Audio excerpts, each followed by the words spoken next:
ભરૂચના પૂર્વ વિસ્તારમાં વારંવાર લાઇટ જવાથી ગુસ્સે ભરાયેલા રહેવાસીઓએ ડીજીવીસીએલ સામે હોબાળો મચાવ્યો। ભરૂચ શહેરના પૂર્વ વિસ્તારમાં આવેલા ઝાડેશ્વર, ભોલાવ અને આસપાસની અન્ય સોસાયટીઓમાં વીજ પુરવઠો વારંવાર ખોરવાતો હોવાની અનેક ફરિયાદો મળી હતી। સ્થાનિક રહેવાસીઓએ ડીજીવીસીએલ વિરુદ્ધ ભારે રોષ વ્યક્ત કરતા તંત્રની ઊંઘમાંથી જાગવા હોબાળો કર્યો હતો।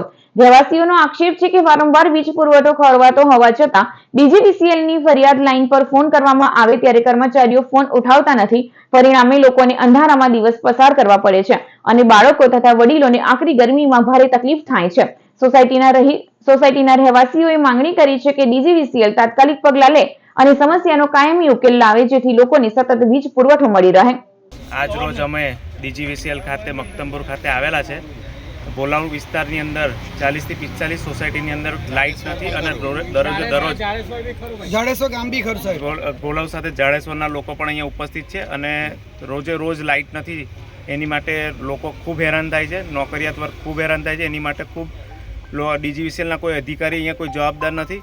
એના માટે અમારે તંત્રને જાણ કરવાની આજે ફરજ પડી છે અને આજે અમે સર્વ ભેગા થઈ અને આની માટે એક લેખિતમાં પણ આપવાના છે કે ભાઈ આનું કાયમી ધોરણે નિકાલ થાય અને લોકો હેરાન ના થાય એનું જરાક વિચારે।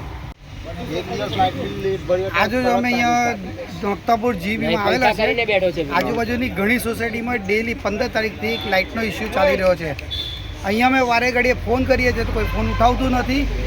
ઇન્ચાર્જને બી ફોન કરીએ છીએ, એ બી ફોન નથી ઉઠાવતું, કે અહીંયા આવવા તૈયાર નથી અને લાઇટનું પરમેનન્ટ સોલ્યુશન લાવે એવી અમે આશા રાખીએ છીએ। કારણ કે રોજ સવાર પડે લાઇટ જાય, રોજ રાત પડે લાઇટ જાય ને અહીંયાથી માણસ ફોન ઉઠાવીને એમ જ કે અડધો કલાક આવે ને ફોન કટ કરી દે છે। કોઈ પોઝિટિવ ફીડબેક આપવા તૈયાર નથી। ઝાડેશ્વર રોડની તમામ સોસાયટીઓ, આખું ભોલાવ ગામ, ઝાડેશ્વર, દરેક જગ્યાએ લાઇટનો જે છે પ્રોબ્લેમ ચાલી રહ્યો છે। કેટલા દિવસથી, લગભગ 15 દિવસ થઈ ગયા છે। પર્ટિક્યુલર અમારી સોસાયટીની વાત કરું, 15 દિવસ પહેલાં જે છે 2 નાઇટ અમે વિધાઉટ લાઇટ કાઢી છે।